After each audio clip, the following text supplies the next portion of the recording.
passamos a palavra à excelentíssima senhora professora doutora Janaína Pascoal.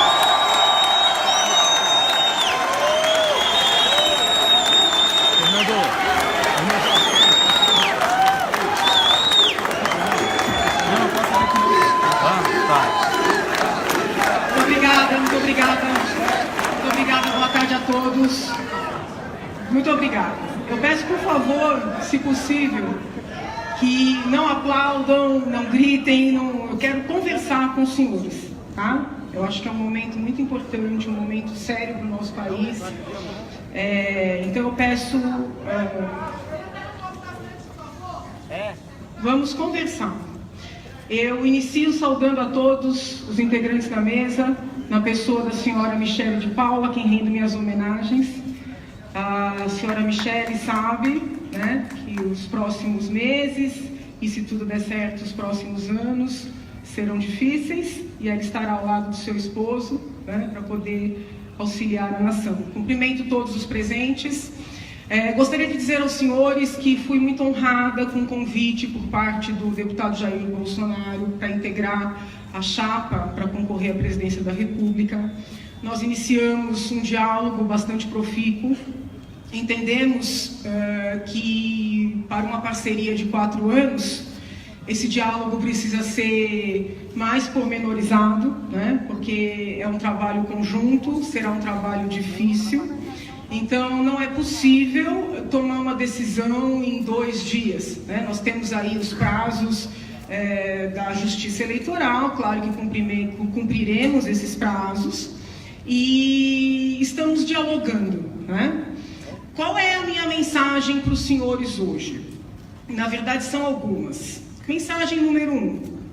Por que eu me levantei contra o PT num primeiro momento, tá? Eu me levantei contra o PT porque eu vejo no petismo, e chamamos de petismo alargado, um totalitarismo, né? Eu que vivo dentro da universidade, sei bem o que é você divergir isso aqui. Não precisa ser completamente antagônico, basta perguntar por quê. Você levanta a mão num evento, numa reunião, numa aula, numa palestra e diz, mas por quê? Você não precisa dizer sou contra. E a reação é extremamente violenta, né? Então, num primeiro momento, o meu alerta piscou quando eu percebi esse totalitarismo crescente dentre os formadores de opinião, né?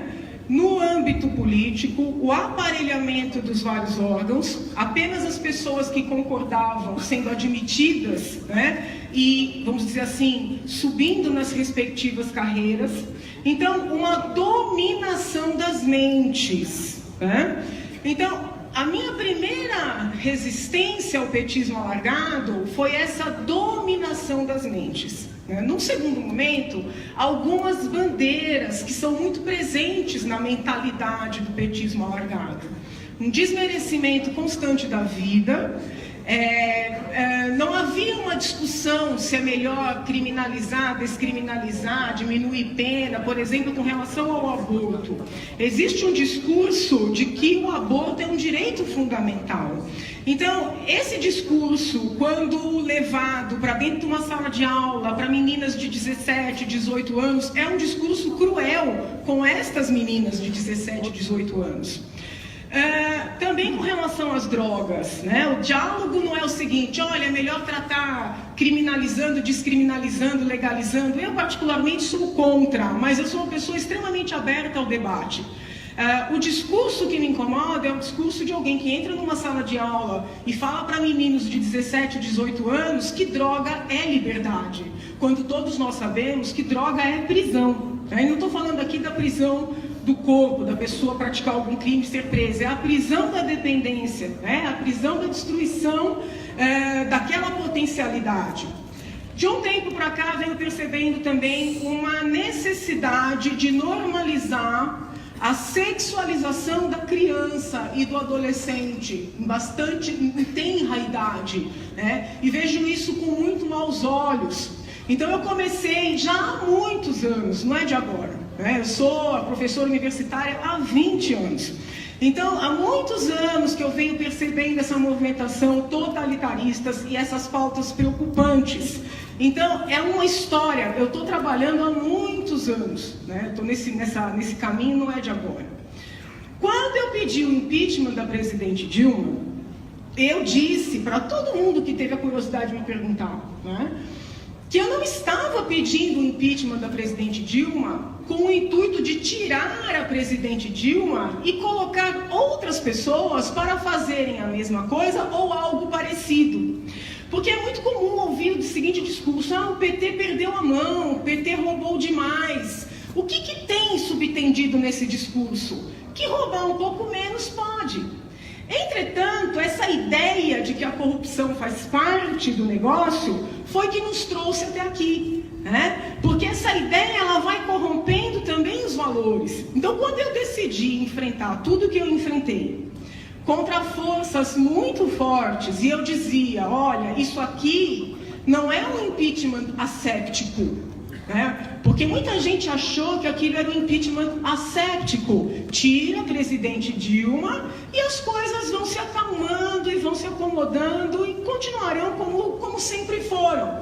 Não era isso que tinha na minha mente. Tanto é que quando eu ouvia aquelas gravações, não, a gente vai estancar a sangria, eu falava, olha, não estão falando do meu pedido de impeachment. O meu não tem nada a ver com isso. Eu vejo o impeachment como o início do processo de depuração do nosso país. E este processo tem que ter segmento. E o que é que eu estou enxergando no cenário nacional no dia de hoje, nos dias de hoje?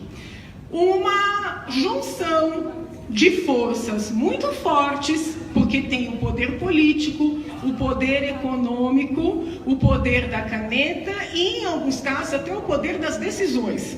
Então, essas forças estão se unindo em torno de interesses escusos, né? Mais poder, mais dinheiro e impunidade, de forma a colocar em risco todo o meu trabalho. Eu corri risco de todos os níveis que os senhores possam imaginar, tá? Prejuízos de todos os níveis. Então, quando eu vejo essa movimentação, essa união para destruir o meu trabalho, eu estou procurando alternativas. Os senhores conseguem entender isso? Por quê? Porque eu entendo que o nosso país precisa desse processo de depuração. Não é caça às bruxas, não é perseguição, não é prender as pessoas por tudo e qualquer coisa, porque a prisão é sim a última arma do Estado. O professor Guedes citou aqui Hobbes, eu sou bem hobbesiana, professor, né? A gente só recorre ao Estado, o Estado tem que respeitar o indivíduo, então a prisão é a última arma do Estado. Agora, é necessário fazer a responsabilização de quem precisa ser responsabilizado. E, pelos meus estudos de direito penal, eu tenho a convicção de que esta impunidade entre os poderosos, e eu não estou falando de ricos, eu estou falando de poderosos, porque não basta ter dinheiro para ficar impune nesse país, né? É necessário ter poder, ter acesso. Nós não temos só um problema de corrupção, nós temos um problema grave de tráfico de influência nesse país. A corrupção está tão arraigada que quando a gente vislumbra uma situação de tráfico e de influência, ela parece natural.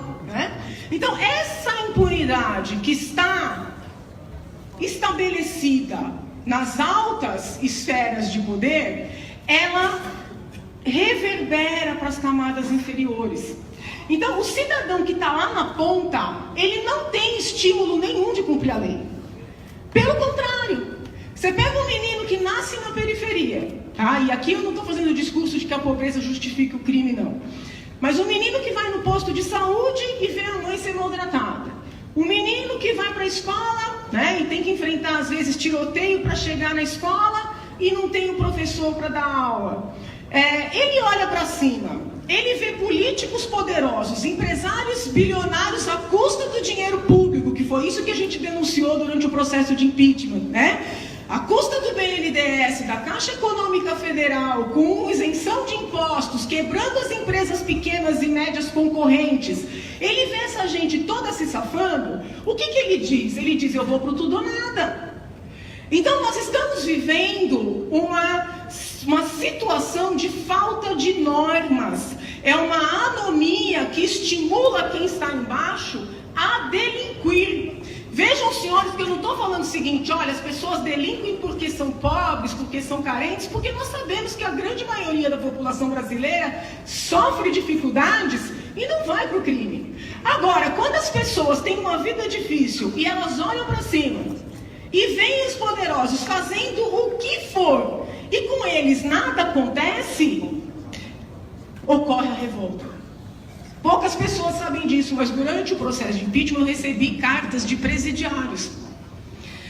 Esses presidiários me escreveram para agradecer o que eu estava fazendo.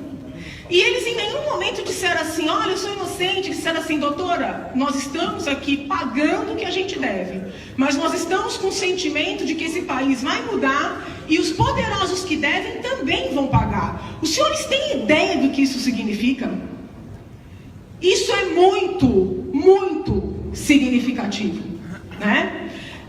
Outra coisa que incentiva a violência, o mesmo magistrado, o mesmo tribunal, dá uma sentença de um jeito, vou utilizar a linguagem jurídica, pratício, e uma sentença absolutamente discrepante e antagônica, num caso parecido, para Caio.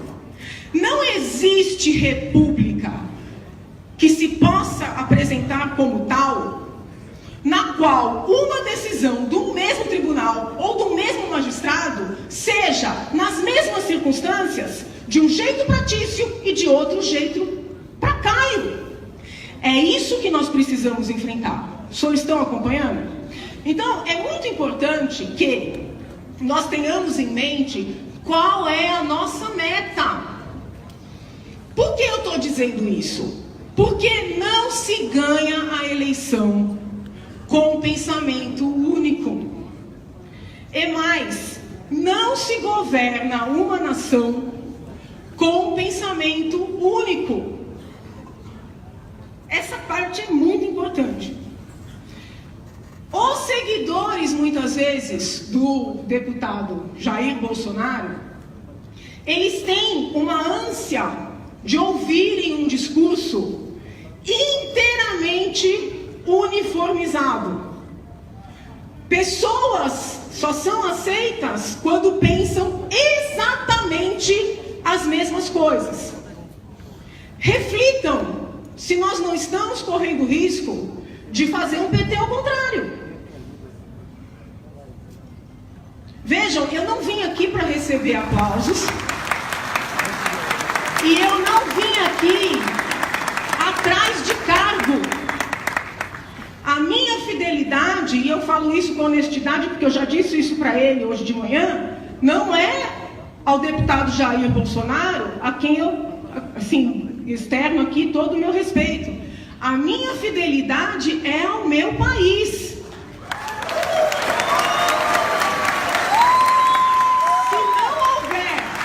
Se não houver a consciência de que nós temos que somar, não haverá vitória, e se houver vitória, não haverá governabilidade.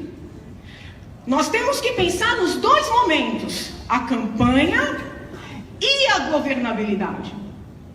Nós temos um povo multifacetário. Às vezes um grupo concorda com outro num ponto, discorda de outro. Se nós construirmos um quadradinho e quisermos que todo mundo esteja dentro daquele quadrado, nós estamos limitando a possibilidade de vitória e a possibilidade de governar. Enquanto nós estamos procurando pessoas que sejam aderentes à totalidade dos nossos pensamentos, eles estão se unindo pelo dinheiro, pelo poder, para garantir a impunidade. Estão entendendo o que eu estou falando? Isso é muito sério. Não é hora de olhar com lupa e selecionar quem concorda com a gente, venha. Quem não concorda, saia. Isso não existe numa república e numa democracia.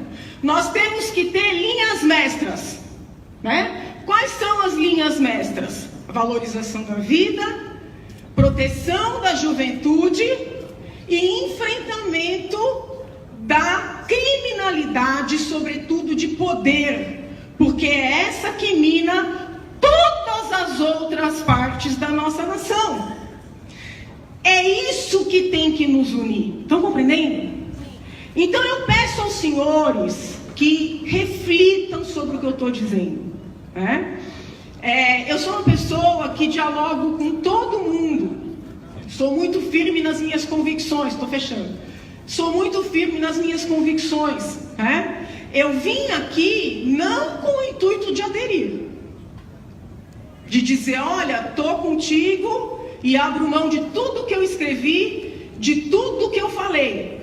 Porque houve um presidente que falou, esqueçam o que eu escrevi, né?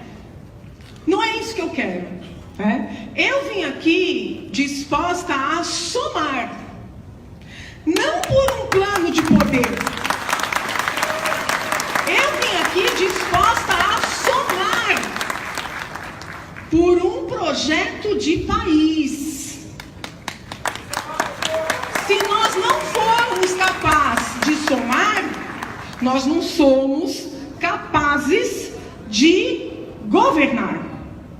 Porque as pessoas podem discordar da gente e serem honestas, e serem corretas, e quererem trabalhar, e quererem se unir, e quererem enfrentar quem precisa ser enfrentado.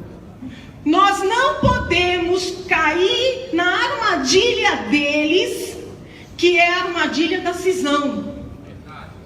É verdade. Né? Quando a gente diz, você é bem-vindo porque você concorda com todos os pontos da nossa mentalidade, não tem diferença para eles. Então, quais são as linhas mestras? Você é bem-vindo. Você até tem o seu pensamento diferente, mas você está conosco nas linhas mestras. E a gente vai trilhar e construir, né, um país que pode ser o coração do mundo. É nisso que eu acredito. Eu poderia vir aqui e fazer um discurso mais interessante, mais palatável, mas ele não seria útil para a minha nação, né? Eu estou falando aqui para o pessoal do PSL, para os políticos do PSL, mas está todo mundo assistindo, eu estou falando para a nação. O meu convite é de união desse país, é um convite de eleição de linhas mestras e é um convite de rumar a esse Brasil com o qual todos nós sonhamos, para falar a verdade, para reunir a nação. Nós não precisamos de mais do que 7 segundos.